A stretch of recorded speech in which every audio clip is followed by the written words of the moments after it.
Welcome back to the New Orleans Saints franchise. Today we cover the defense. In the previous episode, we covered the offense for the preseason and how the lineup is going to shake up.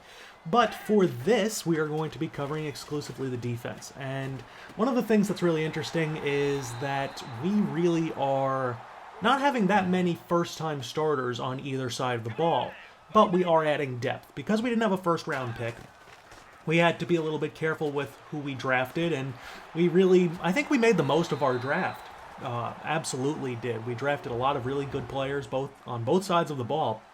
And one of the players that we drafted is defensive tackle Victor Melvin out of Pittsburgh. So last year, if you remember, we drafted Nickel Shillings in the 4th round out of Arkansas. And 21-year-old raw, but really fast, really powerful. Someone who we really liked. And he was a little bit shaky coming out of the gate, and then he got his opportunity when Cameron Jordan got hurt. Well, this year, Nickel Shillings is starting. Cameron Jordan is starting on the opposite side. He's moving back to defensive right end, and Nickel Shillings is starting over the right tackle. He's just so quick and so powerful that we can't not start him. And he ended the season, I think, with 12 sacks, and that was in not as many snaps as he should have played.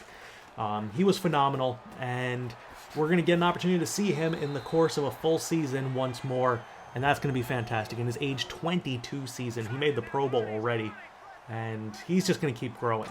So like I said, Cameron Jordan's on the other side, and we brought in guys like Trey Flowers and Victor Melvin because we wanted to add some depth to the defensive line itself. Jordan is getting older, and if he gets hurt, we don't really have a defensive end who we can rely on, so that's why Trey Flowers is here. I think Flowers is a good player, not a great player, but if he is a stopgap, I'm okay with it. That's definitely something that I want to keep in mind. On the defensive line up the middle, we have Sheldon Rankins, Barry Tanner, and now Victor Melvin. Rankins is really, really good. And Tanner was so good last season that we actually traded away David Onyemata in the draft process because he didn't have a role for us and because we wanted Victor Melvin. So now we still have 3 very good defensive tackles, and Melvin at 21 years old has some time to grow. Tanner was specifically good versus the run, and it's an area of concern for us sometimes up the middle, but I think our run defense as a whole is really solid. The issue becomes, do you start Victor Melvin, or do you start Barry Tanner, who we just signed to a 3-year deal? And I think the answer is that we're going to probably start with Tanner, but Melvin is going to get involved a lot. Probably put him in on some sub packages and things like that because of his pass rushing prowess. But I think that Victor Melvin is going to be a huge contribution to this team at just how soon. And that's definitely something to consider. At linebacker, something very interesting happened. We did franchise tag Stephon Anthony, and we do have John Hastings and Shad Houston. Both of them are staples for the defense. They are going to be starting, and Anthony is going to be starting as well. But we signed a player this offseason by the name of Christian Kirksey. And it's really good that we have him because there are a lot of situations where you don't want Stephon Anthony on the field. Most of them are passing situations. Versus the run, he's fantastic. He can get around the edge well, but he can be a liability in clear passing downs. And because of that, I think it's really useful to have Christian Kirksey, who is one of the better coverage linebackers in the game. He gives us a lot of versatility there on those passing downs out of the dime and nickel packages when Anthony might have been on the field. And it just gives us another person to throw into the rotation. And I really like having that. We also brought in Jocqua Brown, who is going to probably make the team over Xavier Gooden. And we do have Hillman and other guys who are still on the squad. But for the most part, it seems that Jocqua Brown is going to get some quality snaps, and he's going to be our third string kind of roaming around linebacker, meaning that he'll be able to play any of the 3 positions for us if it means playing in the run game and coverage. He has speed, he's a good special teamer for us, and I'm really happy about that. Looking at the secondary now, this is where things get a little bit interesting. Last season, Delvin Breaux got hurt, And we didn't put him back in towards the end of the season because he just, he wasn't playing the same way that he was prior to the injury. So we gave him some extra time to recuperate and prepare for the playoffs. And when the playoffs came around, he was good. But one of the players that filled his role was excellent. And that was Kendall Fuller, who we traded for. We traded Blake Countess actually straight up for him. And Fuller is still young. I think he just turned 24. And he really had a great end of season, postseason, and he was phenomenal during the preseason. Now, we added a lot of corners to the roster. We added DeAndre Britton late. We added Trey Waynes. We added Phillip Gaines. And obviously we had Fuller, Breaux, Jocqua Fassitt, now senior. Congratulations to him. And Devontae Short. So it really came down to, and Sanchez McNeil. So it came down to, what role are each of these guys going to play? We don't need to have all of them on roster because not all of them are going to get significant snaps. So when we looked at it, something that kept emerging for us was that Delvin Breaux was not playing well. He really struggled for us during this preseason. And I don't know exactly what it is. It could just be that he's getting older and he's just not the same player that he was a couple of years ago when he was healthy and our clear-cut number one. But whatever it is, he just doesn't have it. And he's also getting slower. So that gives us the opportunity to say, okay, well, are we going to keep him at starting corner, or are we going to move someone along the lines of Kendall Fuller over to that side, and are we going to put him in the nickel, or is he going to be a dime corner? And as of right now, we don't have a specific role for him, but the one thing that we have guaranteed is that he did not earn a starting spot. And that means that Kendall Fuller will be starting opposite Jocqua Fassitt. He'll be starting on the right side. Now, the nickel role, Sanchez McNeil was fine, but he wasn't that good.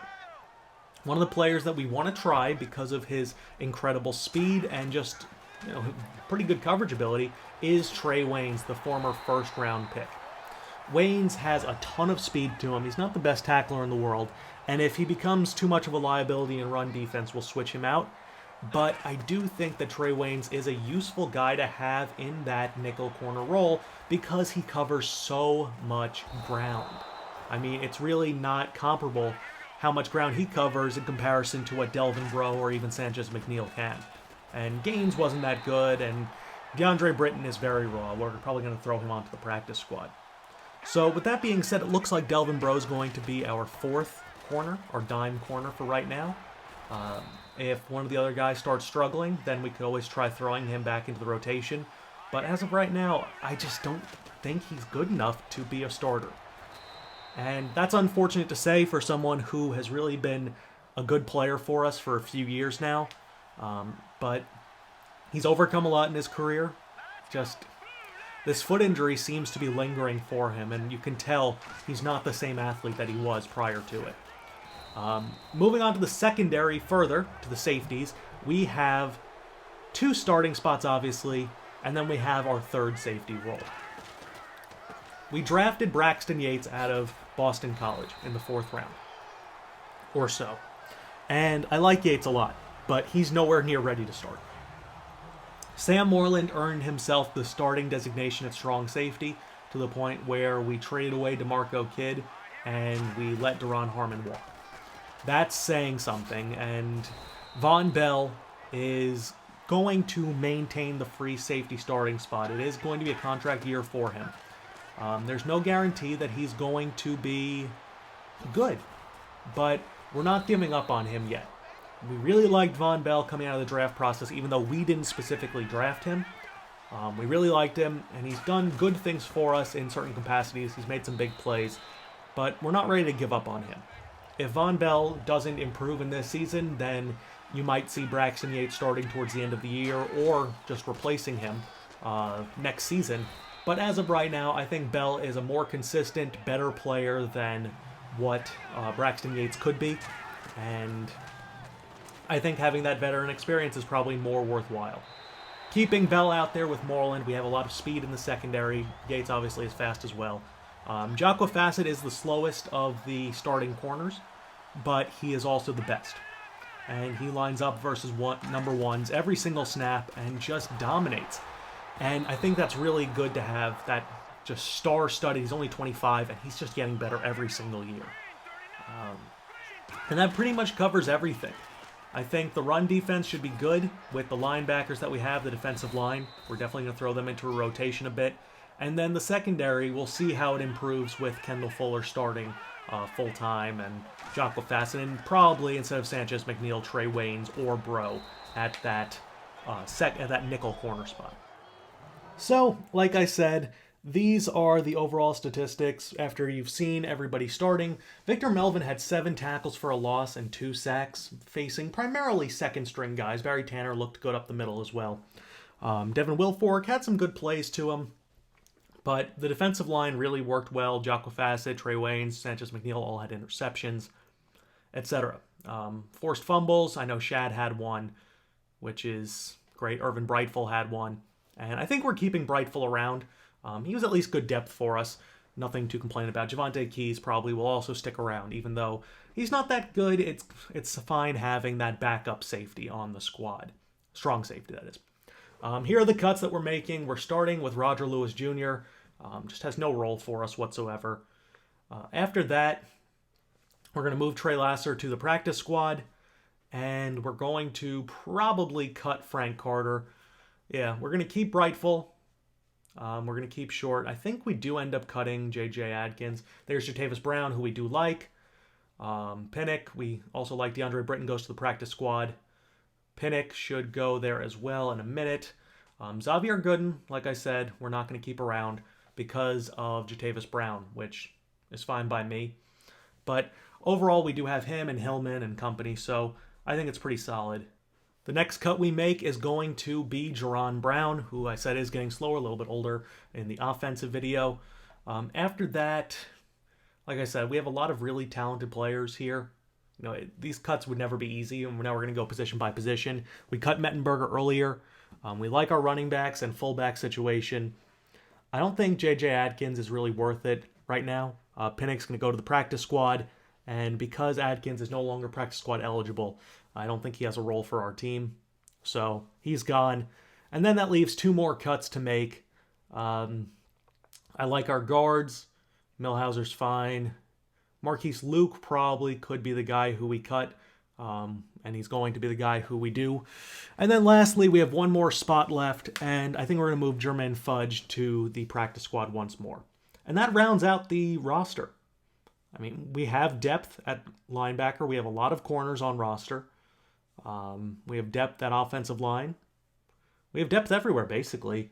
But we're keeping depth at corner because it's important. Jocqua Fassitt's 24. Trey Waynes, 27. Like I said, Breaux, 29. He's getting older.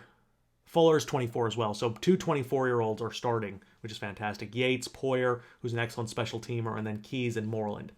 And that pretty much rounds everything out for us. The starting lineup you already saw, but I already told you, now you can see it for yourself. But we're going to do 1 more video before we get into season number 4, and that will be coming to you guys on Monday. I'm just going to go through the entire league and show some rosters, and we can make some predictions based on what everybody's roster looks like, strengths, weaknesses, and I think that'll be something fun that you guys would enjoy on Monday. It's kind of like the league recap. And by the way, the reason that Fuller's number 1 and Fassitt number 2 is because the number 1 corner lines up on the defensive left, which is the side where the number 2 wide receiver lines up now. So I hope you guys enjoyed. Our goal is 11 wins. Here's the schedule if you didn't see it already. I'm Moonlightswami, and I'll be talking to you guys later. Peace!